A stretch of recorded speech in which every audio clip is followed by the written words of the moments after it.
So, you have ventured in the forest, eager to explore. And now the winding fairy path shall guide you to my door. This magic moss and shrubbery, 3 decades in the making, are ready, set and fully charged to get your fandom quaking. So, fly, fools, come hither to discover, meet and play. Your hero is approaching, just mere seconds away. Ladies and gentlemen, please welcome Kyle Sola.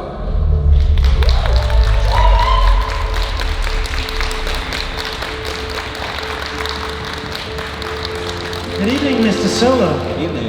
Is it evening? No, well, between afternoon and evening. Yeah. How are you? I'm very well, I had a great day yesterday, so yeah. How's Belgium treating you so far? It's good, it's good. That's lovely to hear. Okay, so, anyone got a question for Mr. Sola? Please come up. Hello. Hey. Wait a sec. Oh no, wait. One of your last scenes in Endor season 1 was with Dead Ramiro in the supply closet. So can we see more of you guys together in season 2? Yeah, what's the best way to say this? There will be more Dedra and Cyril, but less closet. Okay. I think, let's put it that way. Yeah, they find, I think it was pretty clear in season 1 that they're obviously both on the same mission to capture Cassian and find that maybe what each other are missing lies in the other, and there might be a little frisson there of something maybe romantic or something, but they don't know it yet, and it's revealed in that closet scene. So yeah, their relationship gets more intense. Good. Yeah. And my second question is,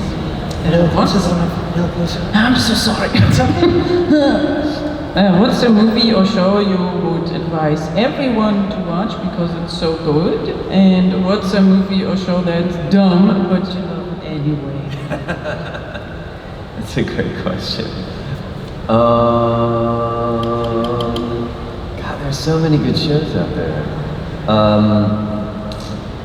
I mean, I just finished watching The Last of Us, which I really enjoyed. I thought it was amazing. I thought it wasn't what I expected at all. And I thought a show that really is about kind of grief and about connection and about finding hope in the most unlikely places was quite beautiful to achieve with the backdrop of the world ending.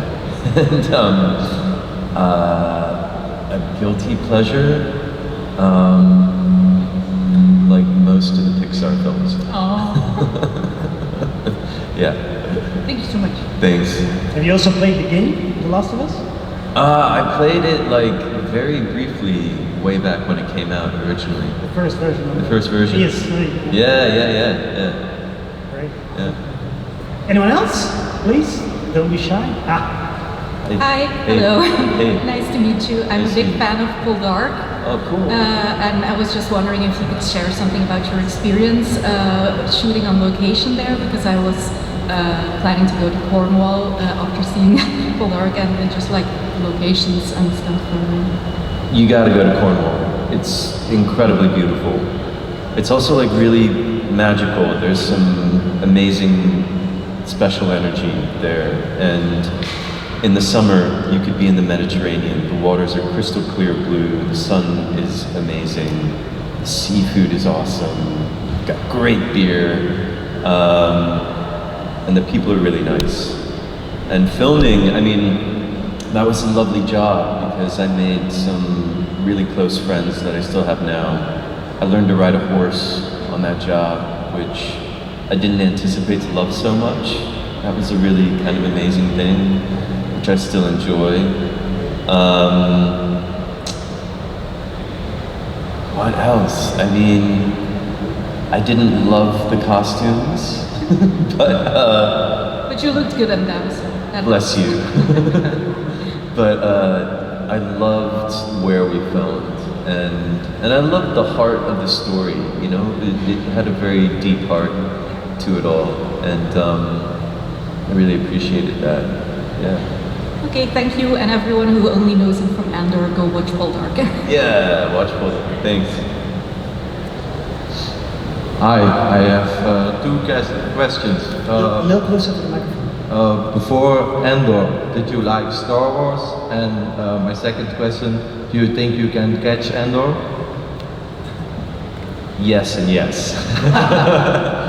Yeah, I started watching Star Wars when I was, probably about 5. And so I've got older brothers and they were into it and I just did whatever they were doing. And we wound up just watching it most weekends. We had the choice between Thundercats and Star Wars. We usually chose both, but the whole trilogy. And yeah, so I wasn't like a die-hard, really intense fan of it, I guess, as I grew up. I just really, really appreciated it, and I had a deep love for it from my childhood. And I remember when I auditioned for Andor, Tony Gilroy was like, so like, where are you at with Star Wars? Like, you like a super fan? And I was like, I'm a pretty big fan, but I don't know, I'm not a super fan. He was like, okay. And I think he just wanted to check that we weren't gonna steal anything, you know? Or I think he just wanted to gauge per character, you know, how you were gonna be like on set, that you weren't gonna kind of like just kind of freak out all the time, that you're gonna take it seriously and try to do something different, because he was always trying to make, like, I remember him saying, we're kind of trying to make an anti-Star Wars Star Wars. It's very, very Star Wars, but we're trying to do something different and unique and new. And so he wanted a bit of a fresh perspective for that. And man, like, I'm like this close to catching Cassian. It's like, I can feel it. And yeah, maybe there's a meeting between Cassian and Cyril in season 2. We'll see. Thank you. Thanks, dude. Can you improvise on the set? Are you allowed to add your own spin to Andor or any material? Or? Yeah, sometimes. It depends on the scene. A lot of like the technical stuff, obviously, you can't really veer away from. But what Tony and the writers have achieved is really incredible. And they allow a bit of flexibility on the day so that you can, you know, I think we didn't have that much leeway in season 1, but maybe because it's established and we know these characters so well, they let us flow a little bit more, which is fun. Is there anything you can pinpoint, anything you added of your own? Yeah, I think oh God. I mean, really small. In the first season, I don't think there was the line like, let's go, when I'm trying to rally everybody up to go find Cassian. But the director really liked me doing it in rehearsal. He was like, yeah, go for it. And I was like, isn't Tony gonna fire me, or like George Lucas gonna find me or something?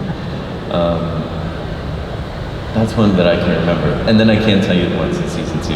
Of course, yeah. all classified. Anyone else? Don't be shy. This is your last chance to ask any questions to Mr. Solo. Hello. I was wondering if you have a role in your mind that you really would like to play in the future. Oh, wow. Yeah. That's a great question.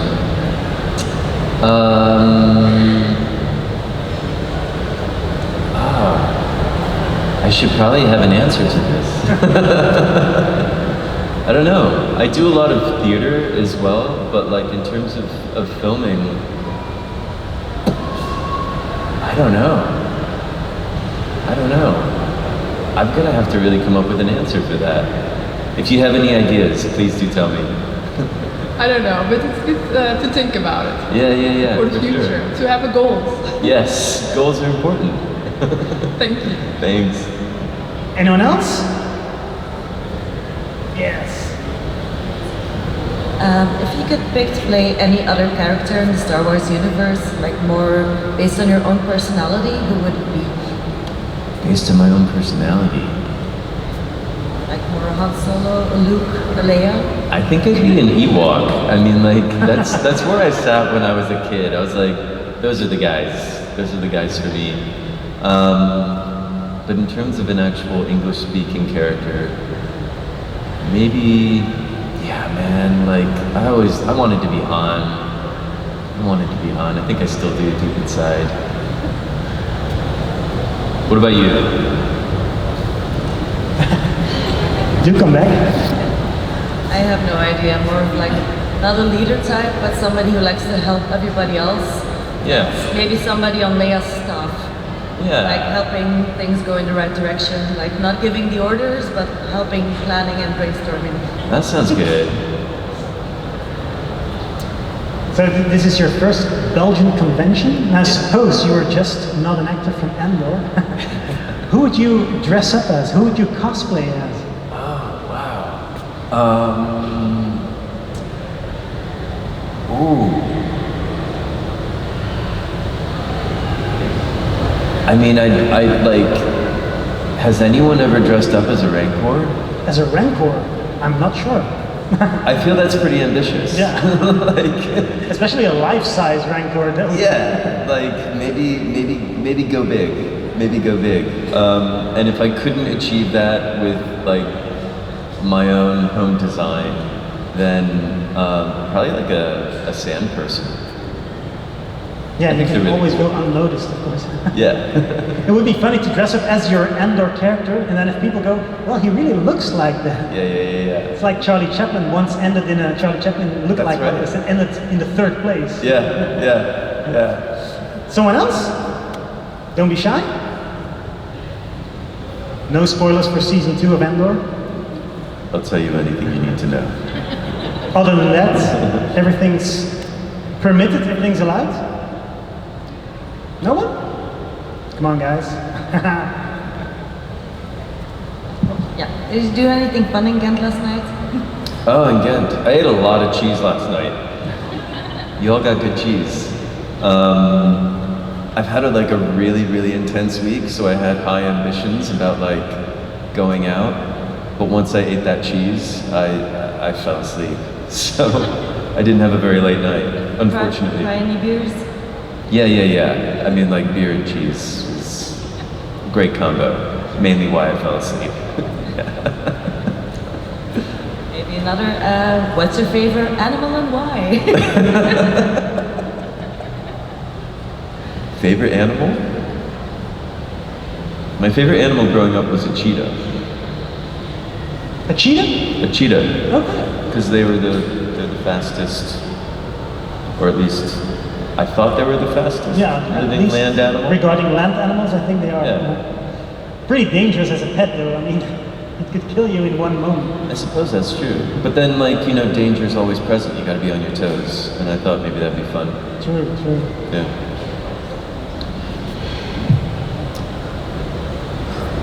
Hi. Hey, Amazing in Andor. Amazing. thank you. Looking forward to season 2. Obvious question coming from a Belgian. What's your favorite Belgian beer so far? Fuck, you guys have so many. I mean, like, I remember being introduced to Delirium Tremens by my brother when I was too young to drink beer in the United States. And that has a really soft spot, because that was like me, I felt like I was tasting beer for the first time, how beer should be. But, oh man. I guess I'll go with Tremens. Yeah. What's yours? What's yours? Very simple with smaller triple. It's a triple, yeah. You should I recommend to make sure you taste a few of them before you go back home. Yes, I will, for sure. Did you get some free beers from some fans, or? No, man.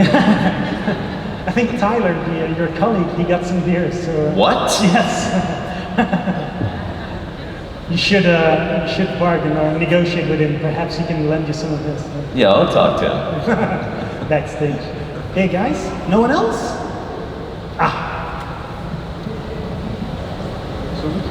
Hi, you said you watched The Last of Us. Are there any other games you would like to see recreated as a series or a movie? Oh, yeah, great question. Oh man, there are loads. I mean, God, yeah, I'm kind of drawing a blank though.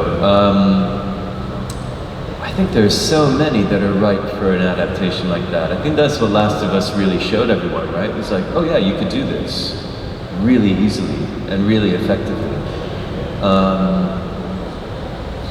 Oh, help me out. There's gotta be loads. Bioshock, perhaps? Or Yeah, that would be good. That would really be good. Perhaps a good follow-up question is, what would you like to play in a video game adaptation? Wow. Okay. Some kind of superhero. Never played a superhero yet. So yeah, some kind of villainy superhero. Yeah. You got a second question? Yeah. Okay, perfect. Yeah, I think this month we're seeing the Super Mario Brothers movie. Oh yeah. It's an animated movie, of course, but which character would you love to play in a Super Mario Brothers movie? Bowser. Ah, of course. Do you remember the Super Mario film from like From the 90s, the yeah, with 90s? Bob Hoskins. Yeah. Has anyone seen that? The 90s? Yes. We've got some OG fans here. That's a deep cut. That's like that's a hangover movie. That's a real guilty pleasure. yeah. Okay. Anyone else? Otherwise? Another one. Perfect. Final question. Great. Well, first of all, you have the exact same favorite animal as Tyler. He also said cheetah. No way. Yeah. Okay, so he can give me his beer. Okay, fine. Yeah. Just say Bond over the animal thing. Yeah. So in Andor, your character, do you see him as like the good guy from his side, the bad guy, or somewhere in between, like morally? I think Cyril's morals are very sound, and I think that's what gets him in trouble, actually. I think he's the hero of his own life, of his own film, as I think we all are at times. And his hubris is his downfall, you know, his delusions of grandeur, but his also need for acceptance and recognition and accolades at being able to like be the best and catch the bad guy. But I think ultimately deep down he's just trying to do the right thing. Some of his fellow officers have been murdered and he's following up on the case and he's trying to implement justice. And I think he gets a bit hot-headed and impulsive and impetuous, but that's only because the system with which he's working under is completely effed up. And yeah, so I don't know, in playing a character that's not like the out and out hero, good person, I always try to understand why they are the way they are. I never say, oh, they're just a bad guy or they're a bad person. Because everybody's got a backstory. Everybody's got parents. Do you know what I mean? So they all come from somewhere. And the incredible thing about Cyril is that you meet his mother and you understand, right? So yeah. It's maybe kind of random, but who is your Star Wars crush? Oh man, I mean... Personally, not from the character. Yeah, right. Yeah, man. I mean, growing up, it was Leia. And I guess currently, it might be... I'm so biased because this is Andor, but it might be Bix because I think she's just badass and very cool. What's yours? Ahsoka. She's like real badass too. Yeah. Nice. Thank you. Thanks. Okay, thanks guys for all your questions. Put your hands together for Mr. Solar. Thank you.